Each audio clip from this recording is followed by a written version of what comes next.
The Straw Hats nerfed. The Baratie.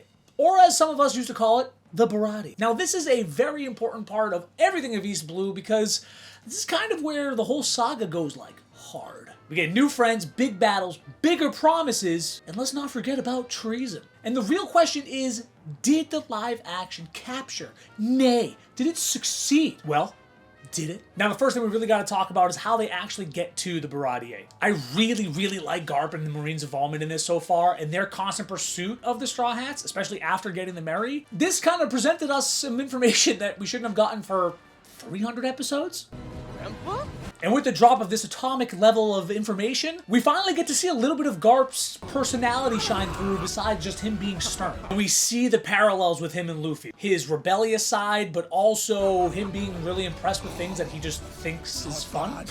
And with the little skirmish and them chasing them, this drives them into some fog that gets them to the Baratie because Luffy's nose knows no bounds. And in the anime and the manga, Usopp and Luffy were trying to test out the cannons that came with the Merry, and they almost unalive some of Zoro's old friends. They maintain this a little bit by showing them trying to load the cannons to fire back at Garp. They really lean into the nerfing of the crew, and we'll talk about that a little bit later. We arrive at the Baratie. They basically upscaled everything. They made the aesthetic awesome, a little bit more high class. The bar looked absolutely phenomenal. I want to go hang out there. And the food was just way better than what was presented in the anime, and that was phenomenal. Now this rolls in our boy Sanji, and his introduction was almost perfect. The addition of him creating a dish and showing the kitchen and him getting creative absolutely nails everything we needed to know.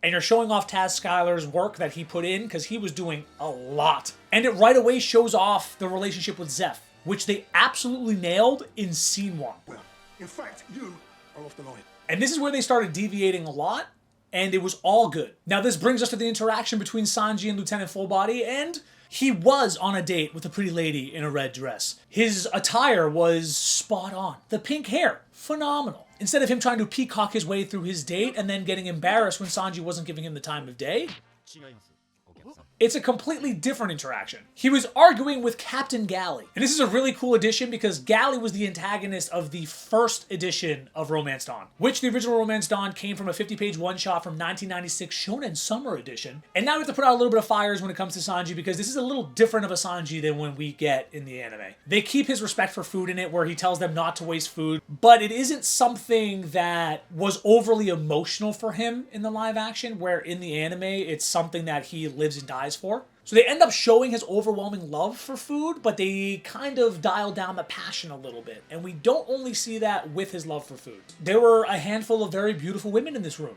and he isn't going heart, eyes, and nosebleed. But do you think that's a bad thing? Let me know below. I don't. Before we move on to some of the bigger stuff, I have to mention the chore boy. And I don't know if you noticed this, but the way Luffy kind of gets forced to have to do work for them is definitely different.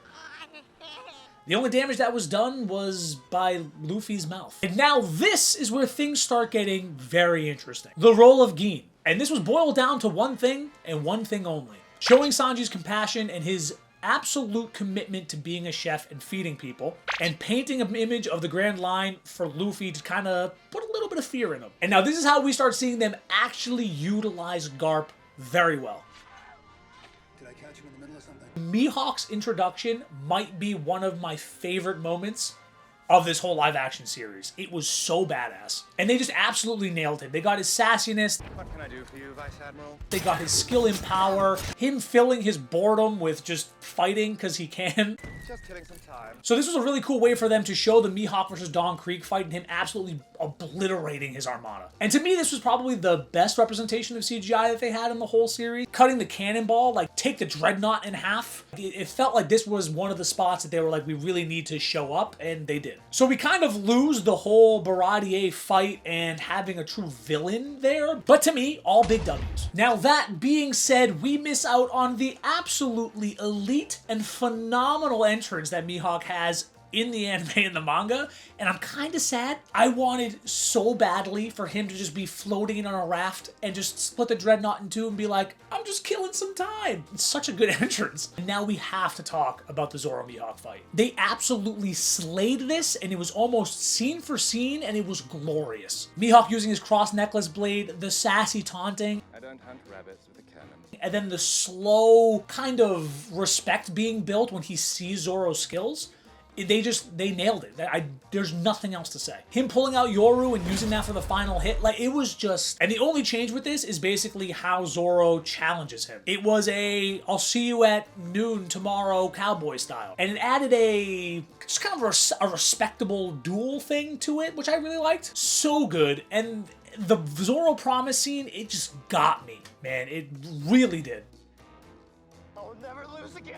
In the manga and the anime, the Baratie arc circles around Don Krieg and him being the main villain. The live action basically completely just erases the whole villain persona. But Arlong fills that gap, shows up looking for Luffy, threatens all the customers, threatens Zeph, and it all begins. And now this is where they got me thinking about how they've been presenting Luffy and presenting the Straw Hats.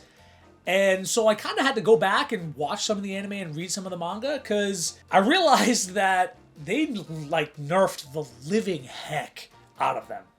All of them. At this point, Luffy was already doing crazy creative and insane things with his power, and they haven't presented that in the live action at all. It's almost like he's never used his powers until now. This is where there's that disparity of, is budget a problem? If you go back to episode 1, we see Alvida try to hit him with the hammer. He deflects it with his head, and then he gets shot, deflects the bullet out. Arlong causing him physical pain doesn't really fly with me, because he should just be absorbing those things. At this point, the only things that should be hurting him are sharp objects and the ocean. Is this them starting to show how they're going to represent the devil fruit powers and them having to be over concentrating and not be a second nature? Because if it is, we're starting to skirt on Last Airbender, and I don't think it is. I personally think it's them trying to set up like a lack of experience thing so that they can show better growth faster, maybe? Now, my favorite thing that they did this whole arc with the live action was Nami's development. From the second they enter the Baratie, she's starting to drop the walls that she's had up. They really start showing her enjoying her time, right? They're eating food, they're teasing her about Sanji. You guys are the worst. Zoro and her at the bar playing drinking games, trying to get to know each other. Drink. Holding Usopp's hands, being super emotional during the fight.